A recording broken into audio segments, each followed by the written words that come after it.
Պարոն Կարապետյան, ո՞նց եք պաշտպանելու եկեղեցին ձեր ձևով։ Տեսնում եմ գործընթացներ են լինում եւ ձեր ձևը չի երևում։ Մենք տեսանք, որ հայ ժողովուրդը չպաշտպանեց վարչապետի ակցիաների եկեղեցու դեմ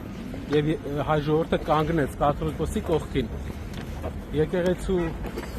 պրոցեսները դրսից, քանի որ չկարողացան իրենց ուզած հանգուցալուծմանը բերել, նրանք եկան